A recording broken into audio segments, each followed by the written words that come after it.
Hey, it's Laura. If you're listening to this, you're not hearing the complete, unedited version of this conversation. If you want in on that, you can get it by becoming a TMST Plus member. Just head over to our website at tmstpod.com and click support. All right, enjoy the show.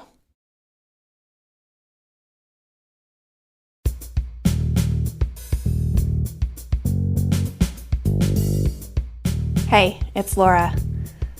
Last week, we brought you part one of our conversation with Jamie Lee Finch, and this week, big surprise, it's part two. If you haven't listened to part one, I suggest you pause and scroll back for that one. It'll give you some important context for what you're going to hear in this episode. Today, Jamie takes us inside what it was like to grow up inside evangelical Christian purity culture and what it's taken to rest her life in a healthy, body positive way coming out of that. Most of us didn't grow up in evangelical purity culture, but I gotta say, there's a lot of similarities in the way so many of us were told to deny ourselves, feel shame for our desire, or just have no clue about what we want. Jamie also has some deep, hard-won wisdom on how sick we make ourselves when we're chasing that outside approval through things like social media and dominant, tightly interwoven communities.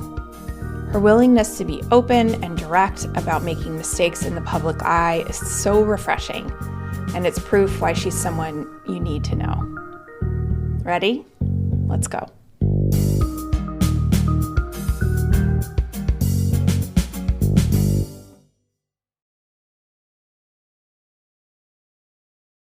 I want to talk about your background. Mm-hmm. Yeah, because I have so many people in my life who come from the evangelical background. It's like 5 of my dearest friends actually are from that background. So I know a good amount, but I wanted to ground other people in this. Yeah. So it's impossible, as I understand, to separate your background from evangelical Christianity. Mm-hmm. Yep.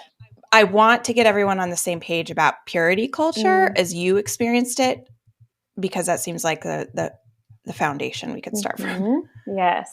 So explain purity culture? Yes. Oh boy.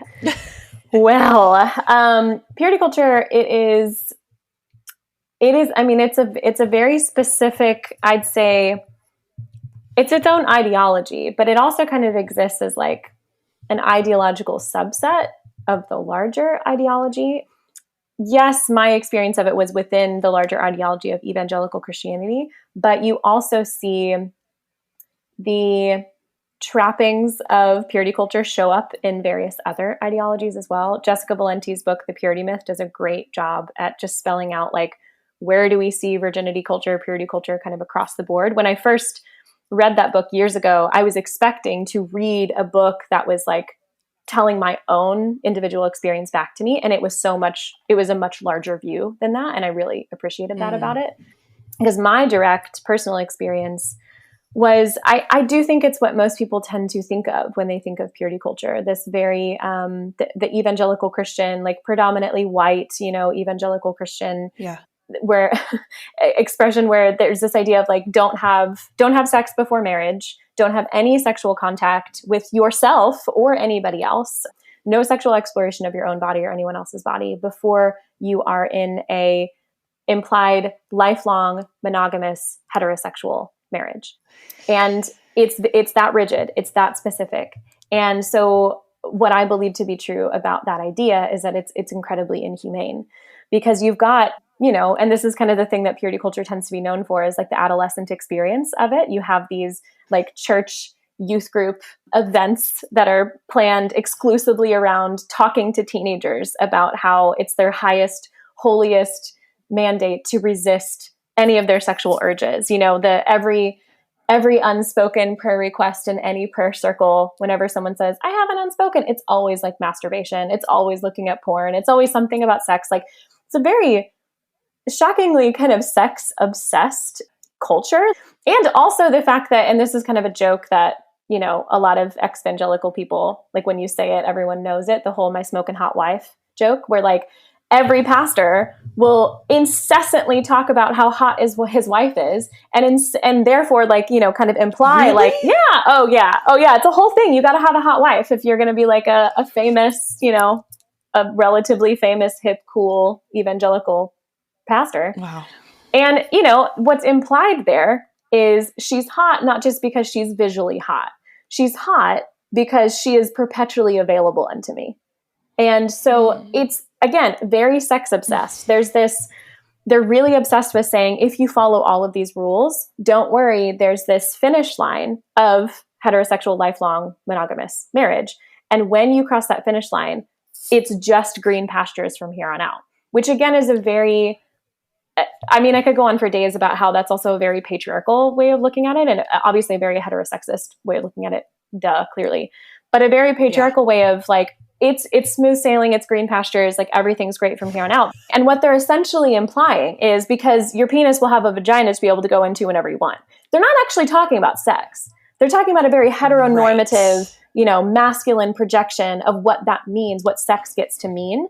Because the amount of people that I talk to who have had very unfulfilling, very unsatisfying sex throughout the entirety of their maybe former or even still current like marriage that was forged in the fires of the evangelical church. And I'm not just talking about women. I'm not just talking about people who have vaginas. I'm also talking about like people who have penises who are like, this still wasn't it. Like, but the talking point is your life will be fulfilling because your sex life will be fulfilling because there will always be someone to have sex with. And that's kind of the end of the conversation. They don't talk about what intimacy really could mean. They don't talk about like what sex really could mean.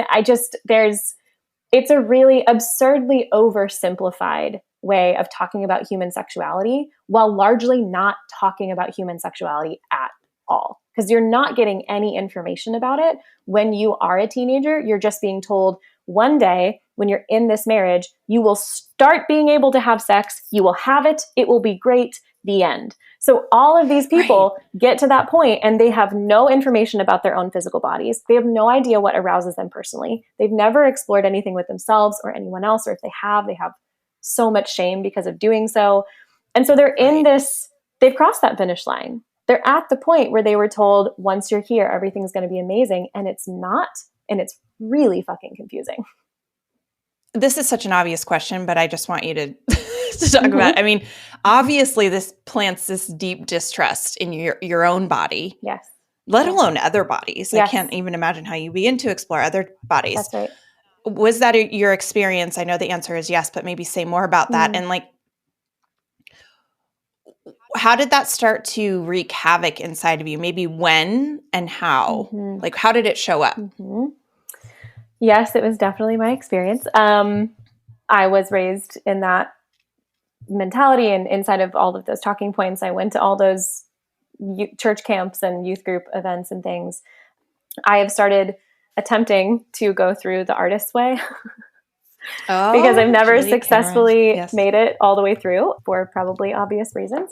Well, why? Do you think it's confronting the recovery aspect of it? It is. I mean, it requires, one of the things that it is supposed to do is that it requires you to go really deep into your own sense of self, your own relationship to your own internal world. And this is kind of, you asking that question is kind of spot on, because one of the things I wrote down that I'm trying to find is maybe one of the less obvious ways in which purity culture and the sexual suppression of it all really damaged me as a person is that it didn't just shut down my relationship to my body in the sense of sexuality. It shut down my relationship to my body in all sense of desire, any and every desire. So one of the most vivid memories I have that I conjured up when I was reading this, going through the introduction to her book. So she names, when she's talking about the basic principles of this path of the artist's way, she said, if our mom or dad expressed doubt or disapproval from our creative dreams, we may project that same attitude onto a parental God. Because, this idea of God, source, the universe is a big thing in her work. And that brought up this memory for me, this kind of consistent memory of, so what I wrote in the margin said, also, my young sense of duty versus desire, like my younger self, where I had written, I wrote diary entry after diary entry where I would tell God, my idea of God at the time, that even though I wanted to be an artist, because I wanted to be a singer, I wanted to be a musician, I wanted to be an artist, I knew that he, God, actually wanted self-denial from me more than anything else. So I would consent to being a missionary instead of an artist. That so any desire, any desire, any appetite. Yes, great word. Any appetite, any desire. You learn this, and this is why I'm trying to go through this book. This is why I've made a lot of decisions in the last couple of months to kind of blow up certain things in my life that were not working, including my relationship and other friendships and certain aspects about my job. Is I'm realizing how that piece, yes, I've deconstructed my relationship to evangelical Christianity, but there are all these really insidious little elements of the things that I learned about myself that are still embedded in my psyche, and they just become beliefs about myself. And this is probably the biggest one that came from evangelicalism, came from purity culture, is anytime you sense desire, drive, appetite, shut it down, move the other way. What I'm realizing now is that is so deeply embedded that I don't even know how long that hasn't been conscious. How does that not impact every single thing? Yes. Every preference that you have is questioned. Yes. Do I even like this person, as whether they're a friend or a partner? Trusting that. Yes. Coming to terms with the fact that my relationship just ended 2 days ago. It finally ended. Wow. But I had been so obviously unhappy to everyone that knows me for probably a year. But the sense of duty and obligation was so much stronger than any sense of, wait, I'm not happy here, because happiness doesn't matter. That was a fundamental element of my upbringing. Bad. It's actually very bad. Not only does it not matter, it's like you're doing something wrong. You're doing something wrong. Yes. And that wasn't a conscious thought. It's not like I would have the conscious thought, I'm unhappy in this relationship, but I have to stay anyway. It's a rhythm at this point. It's a rhythm. It's a pattern. It is kind of a second nature of it's just how I'm oriented. And so now realizing that is how I'm oriented, because that is where my deepest programming came from. And yes, most of that messaging was given to me by way of talks about sex. But it also came to me through that language that I mentioned in what I just read, the language just of self-denial in general. That in order to, within evangelicalism, denying yourself is the highest and holiest thing you can possibly do. So it is the way to please God the most. So therefore, it is the way to get the most love from God. So I'm 8, 9, 10 years old, writing out in my diary, acknowledging what I want, and simultaneously acknowledging, but I will get the most love from God if I don't do that and I do the thing I actually don't want to do. And Laura, I was a missionary for 8 years of my life. I did vocational Christian ministry, and some of that did involve musical elements as a worship leader. But that fundamentally, that choice I made, those series of choices of that self-denial and the identity I adopted through that self-denial, not only navigated my adult life when I was an evangelical, making me a missionary, but also when I left evangelicalism, what did I do? I became a coach, which means I became someone whose entire job is just helping other people. So I'm in this space literally right now, as we're talking, that I'm I think I might have to quit my job. I don't know I don't know, or at least do it very differently, because I'm seeing how that messaging, that internalized belief has shown up everywhere, that it is my duty to take care of other people more than and before I pay any amount of attention to what might be happening in my internal world. And that is the biggest thing that I would say. And yes, sex is included in that. The way I have sex, how I have sex with myself, other people, sure. But that core belief, I would say, is the biggest impact that being raised in purity culture gave to me. Oh my gosh. I see it. And I see it. I work with mostly women in the recovery community. And I would say 98% of women would say the same thing that you're saying. And they're not this is not their background. It's just multiplied if you are, because it's to me, being a woman that grows up in this culture is like a triple bind in a way, because you've got the God, the mega God that is, speaking this down, and then you've got the parents, the actual parents that you have that are doubling down on this message and thoroughly believe it themselves, ostensibly. And by the way, everyone else here around. Especially if you're being raised as female, especially then. Yeah. Right. Okay. And then what was the third thing I was thinking? Maybe it was the culture part, the everyone else. Yeah. The God, the parents, everyone else. It's like, you're so insulated from that, you're like a magical unicorn that you broke out of it at all. So I'm sure you probably, maybe not, but I'm sure you tend to feel hard on yourself. Like, oh my God, this is showing up everywhere. Yes. But how could it not? Yeah. I mean, this was happening before you were even born. Yeah. You were absorbing these things. So it's pretty extraordinary that you have even crossed the first threshold of leaving. And then it continues on and on and on. I mean, it's just like more and more liberation. Yeah. It's pretty extraordinary. Thank you. I legitimately really needed that today. That is making me emotional, because it has been, there have been a lot of feelings. I'm in a very raw, tender place, considering the decision I just made a couple days ago. And it does very much feel like, I had a friend who mirrored it back to me the other night and she said, it feels like you beat the big boss in the video game. And I was like, fuck, I think I did. And not to say that there won't be more of this, but I think this ethic of, like, I had already decided other ways in which I was drained personally and professionally, but this was the thing that was still here, that I was like, I'm obligated to this person though, that my happiness doesn't matter.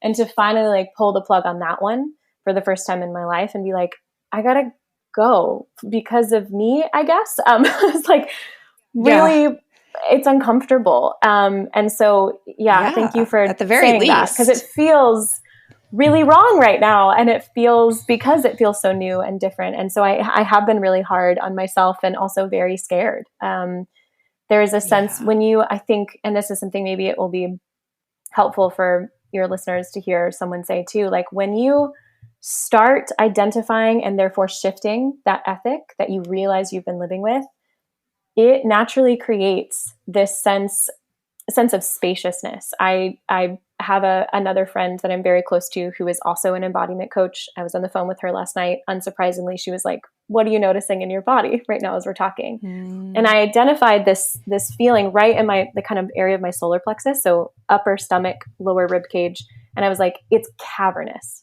It's this like hollow, empty spaciousness that it feels like grief. It feels like loneliness, but also the longer I sit with it, it kind of feels a little bit like freedom. But that's where your power terrifying. Is. You know that, right? Yeah. And that's why I was like, no wonder your it's individuation right is, right? Yeah. That's where all your power is, your will to make things happen. Yeah. And so when those things clear out so intensely, when these ways in which we have been outsourcing our power and kind of giving all of our time and effort and energy away, when we start calling all of that back, like it does create a spaciousness in your life that can feel terrifying, but it's meant to be filled with you is the thing. And the thing is, but you can know that intellectually, and it's an animal fear feeling. Yes. It's like root level fear, survival fear. Yes. So that's what I mean by you're extraordinary for being willing to do it, and you, like you have with the rest of your work, are going to give so many other people permission. Yeah, thank you. So that really means a lot. Thank you. You're welcome. You're welcome. Not to just jar off of that, or away from that so quickly, but it's all related. What is religious trauma? Because I don't think a lot of people know that it is a thing. Yeah. Yes. I don't think a lot of people do. I think more people are becoming aware of it steadily, which is great news. Mm-hmm. Religious trauma, to be honestly just really simple about the definition of it is just like any other trauma in how it shows up in the body and in the brain that comes specifically from the ways in which, and this is my definition for it, the ways in which you had to self-abandon in order to survive the ethic and ideology of the religion that you were raised in. And so not all expressions of religion or spirituality are going to create religious trauma, and not all people who were raised or brought up inside of a high control, fundamentalist, authoritarian religious space are going to be traumatized by it. Trauma is less about what happened to you and more about how you responded or were not able to respond to what happened to you. So it's all a very individual experience about whether or not you were able to find or successfully receive a sense of safety in the midst of what felt overwhelming, like too much, too fast, too soon in your direction. And for many of us who were raised within evangelical Christianity or other authoritarian religions, there was no ability to seek safety because the messages you were told about yourself, about the world, about God, you were told that is kind of like you said before, that's the water you're swimming in. This is just what is real. So there's nowhere to go to seek a sense of grounding and safety away from those things that are really overwhelming and really scary, especially when you're young. So yeah, it's as legitimate as any other form of trauma, like, being in a car accident or coming back from war, or even just like domestic abuse. Like there are a lot of people who are talking about the parallels between familial and domestic abuse and religious abuse. And there's honestly, if that was like a real life relationship, the way in which evangelical God the Father interacts with his children, like that we would put that person probably in a place where they cannot get to their children anymore. We would make sure we would intervene because we would see that's not healthy. That's actually very abusive and bad. But when it's inside of your religion, you're just told this is how God is. His ways are higher than yours. Don't question it. So you just I say in my book, there's a section in my book where I'm listing off things that I let that God do to me, because what other choice did I have? And because I was desperately seeking to be loved by and approved by that God. So I let him do, in my consciousness, let him do a whole lot of really horrible things to me. What were some of those things? It's funny, I can't remember what I wrote in the book now, but I would say That's in okay. This moment, kind of what I said before, what I let that God do to me is convince me of things about myself that were fundamentally untrue, convince me of things about what I deserve in life or what I don't deserve in life that are fundamentally untrue. I let that God also make me vulnerable and open to abuse from other individuals in ways that if maybe it hadn't happened inside of religiously sanctioned environments, I might have been able to say, you're not allowed to do that to me. There are many things that because of the idea of God that I was raised with and the personality that God had, that I just kind of said, I'm at your mercy, do whatever you want, hurt me if you want, because I guess apparently when you hurt me, it's for my own good because you know better than I do. So any version of just letting that God hurt me, I let him do it. Do you have a relationship with God now? I have a relationship with my body, and I think they might be the same thing. And that's not me saying like my body is God. That is me saying that I think God, the divine source, wisdom, the universe, whatever that might be, if that being dwells anywhere / everywhere, then that would include our bodies. And my body is the way that I have most frequently and intensely and powerfully encountered the divine or the mystical. Same. And also looking back on a lot of my experiences within evangelicalism, maybe even some of like the charismatic or mystical type experiences when I felt like I heard the voice of God, I now am really aware that, that was just her. That was her talking the whole time. And I was just tapping into something that is able to be tapped into regardless of what name you ascribe to it. Yeah. So I would say that I do.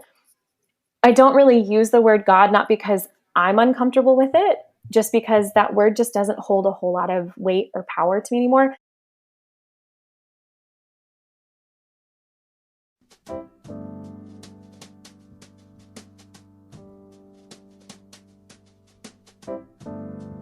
Hi, I'm Michael.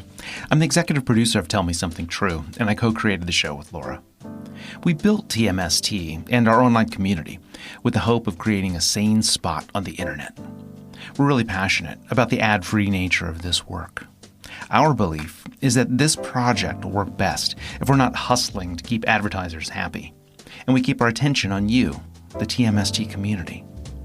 And this is where you can play a major role. TMST Plus is the membership group that helps to keep this podcast going. Whether it's through a monthly membership or a one-time contribution, TMST Plus members are vital to this experiment. As a TMST Plus member, you get to join Laura for member-only events, send in questions for the guests, hear the complete unedited interviews, and connect with other TMST community members. Sometimes we feel like we can't make a difference in the world. With a TMST Plus membership, you can be keeping this space alive and thriving for a one-time gift or for as little as $10 a month. You can find the link in the show description, and then please head over to tmstpod.com right now to support the show.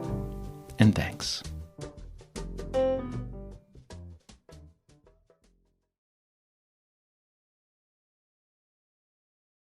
So let's end by talking about your struggles that you've been alluding to, or saying, talking about specifically, but not specifically enough, because I want to really understand that about being a public online person. Yeah. What were you experiencing? How has that gone for you? Where are you now? Yeah, it's been it feels like, or it has felt for the past few years, like this machine, this vehicle of some kind that I am not driving, I am not in charge of, and it's just going in the direction it's going at the speed it's going, and I don't. And according to this kind of crowd, it's hard. That's the hard part to put language to, because I'm like, there are individuals, but then there's also this like collective energy of like. There's a thing about crowds, though. Yes. It's a real thing, and they have a consciousness of their own. And that is who, I'll just, since you understand that, like, I'll just say it that way. That is who I have felt has been behind the wheel of this vehicle. And I am at best in the passenger seat. Mostly I feel like I've been like stuffed in the trunk. Like I'm in the car, but I have no agency or control over what happens. And all I've been doing for the past few years, I now realize, is just saying yes to everything that has been asked or demanded of me, from self-publishing my thesis, which is my book. Like, I wrote that for school and people just told me they wanted to read it. So I was like, okay, I'll give it to you. All the way over. All the way over to like, the work I do is one-on-one facilitation, but I kept hearing from people like, you should create a course. Like, because my wait list got so long that I was like, okay, I'll create a course. And I don't regret publishing the book. I don't regret creating the course. Those things are they're like very special children to me now that I birthed into the world. But the point is that I never at any point stopped to consider, do I want to do this? Because my agency was just so far outside of myself. A lot of that has to do with that evangelical upbringing of, you give to other people what they need. You don't ask any questions about whether or not you have capacity or even interest to give those things. So the other thing that I've noticed that has happened as I've done that is that also when I have been in my own personal, but increasingly public, my personal has become increasingly public, spaces of discontent or anger in the direction of people or entities, algorithms really fucking favor anger, and I'm good at anger, and I have been unbridled and unchecked in my anger because I have largely been in the space with former and evangelical people who are angry at the same people as me, and so it has driven my engagement like so intensely in the past few years. So the combination of these two things is that I have felt like I've just been giving, yes, I'll give you whatever you want from me. Whatever you ask of me, I will give to you. And then I'm just constantly angry all the time. And when I'm angry at the people that this group of people, rewarded. I get rewarded for it. Yes.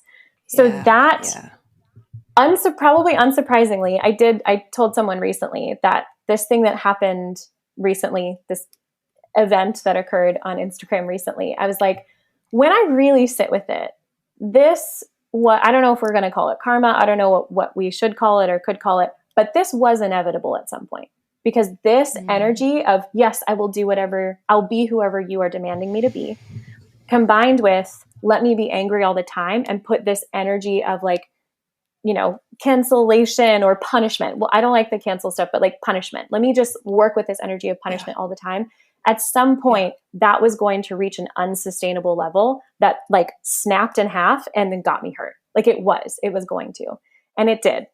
And that's why this situation brought about when I did what I was referring to earlier, when I stepped away because I was activated, so I couldn't learn.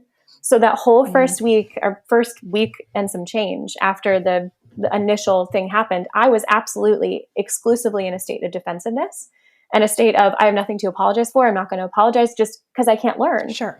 So I knew I needed to tend to what was going on in my body, my nervous system. So when I did, what slowly emerged was, actually, I have a whole fucking lot of things to apologize for. And it's not just this situation. It's the energy I have contributed to what has created the possibility for these situations to occur, which is the thing that has predominantly facilitated has built the foundation of the platform upon which I stand now. So I actually have to apologize for the entire way that I have been towards everybody, like everyone, but myself included. And it did take a situation where I got hurt and a number of people that I deeply love got hurt for me to realize how much hurting I had been doing towards other people. And in taking responsibility for that and naming the responsibility that I have in that, and also apologizing for the way in which that has just gone totally unchecked with me because I was receiving the benefits from it. In naming and doing that, when I wrote that, I had a friend tell me, she said, that's the most human I've ever seen you, which was really impactful to me because how it felt to me when I finally sat down and really told myself the truth about that and owned my participation in all of that, I felt like my humanity came back. It was the first time in years that I wrote something that I was like, that wasn't professional, that I was like proud of. Trying to get something. Yes, exactly. Yes. And well, that's true vulnerability, supposedly. Yes. When you aren't actually, when you don't have an agenda, you're not trying to save face. Yeah. You don't have an agenda. You don't know what's going to happen. Yeah, right? That's exactly right. And I think that, to your point of what you're saying, I think it took, and I think this is what it does take and will continue to take, is those of us who are participating in doing this to other people, finally getting to a point where the weight of it being done to us hits us and impacts us. And that, one of the things I said in what I wrote was like, acknowledging for those of you that are looking at this and reading this and saying like, oh, well, how convenient. Now that this comes home to roost for you, now you're like in the position of apologizing and disavowing. And I was like, yes, that's how pain works. Would you prefer the opposite to be true? Would you prefer for like pain to not be a teacher and for me to just hold my pain, ignore my pain, and continue to double down on the defensiveness and not change? Because that's not the way forward in being a human. So I'm going to eat crow here essentially and say like, yeah, whatever you might say about how convenient that is for me, I honor that. Like, and any of you who are like, this is bullshit, I don't agree, I honor that. I totally honor. I have not earned your trust. I haven't. Totally get that. This isn't for you as much as it is for me to just publicly acknowledge and say like, I have missed me too. I got to figure out how to get me back because I can't keep doing this to me, much less all of you here. So I don't know where that leaves me as far as your kind of final question with that of like, or what you mentioned as far as what have you decided about staying, going somewhere in between? Yeah. And I didn't know if you had or not. I don't. And there doesn't need to be any, I don't know that there's an advantage to doing that. Yeah. Yes. until you do, or I don't think that it can be kind of a forced thing. Yes. Yeah. I'm still unless you're. I mean, I want to say I hope that you don't fall. I hope you're not carrying yourself over the coals too hard for it, because the way I look at it is we are in a video game. Yeah. Yes. We're like in a video game where we literally have wires hooked up to our amygdala. Yeah, that's right. Oh my God. That are stronger than us. I'm all about personal responsibility. I really am. And recognizing when there are systems that are stronger than us playing a part, right? That's right. So I don't think you can take the personal responsibility thing too far, and it's like you can't control this machine. You can't control this thing. This wonderful woman came on my show and was talking about how the algorithm is actually an archetype. It's like a Jungian archetype that is intended to pull you in and keep you in a labyrinth for as long as possible. And it's a complex, a collective consciousness complex that is designed to keep you there, keep you stuck, keep you sick. Yeah. And so like, there are forces that are stronger than our individual wills, but even our collective wills. There are many good things that happen on social media. But I think it also takes the worst of humanity and amplifies it, turns the volume up, and takes the worst of the best. Because even positive things are too positive. You know, it's like there is no middle way. Yeah. And what we know about dopamine systems and how we're wired and how we best function and the predictability piece of how our brains work, we are not made for that machine, right? I agree with that. Like, Good. Something is happening to our brains, clearly, as evidenced by the fact that the shit we're saying to each other online, we would not say to each other in person. So on that level, what we're doing here is not our fault. And taking responsibility for how we have participated in it is the only way in which we can start to do something different in those spaces and change our ethic in those spaces. Yeah, agreed. And I think, because I spin around in circles on this a lot, I think not expecting the portal, as it were, to be a different kind of place for us, right? To really have an expectation of what its capabilities are and what its downfalls are, and be hyper aware of those, and to not expect it to be something else. So, and that's like, look, that's a dance and a process. You know, at the end of all that, I think you're amazing. And I think the work that you're doing is incredible. And I'm just excited to see where you go with this next phase, because it seems like you're at a threshold of perhaps a different cycle of your evolution. That is very much how it feels. I'm also excited to see what happens, because I have no clue at this point. You're like, I was thinking earlier when we were getting ready to record, I was like, I'm fascinated to see where I am when this comes out. Like, I know where I am right now as we're having this conversation, but I'm really curious to see in so many different ways, like how I feel, what I know, where I am when this comes out later. So yeah, thank you for saying all of that. I'm deeply curious, and I'm feeling slowly and steadily less afraid of the things that I don't know yet. So I am getting more excited about it. So thank you.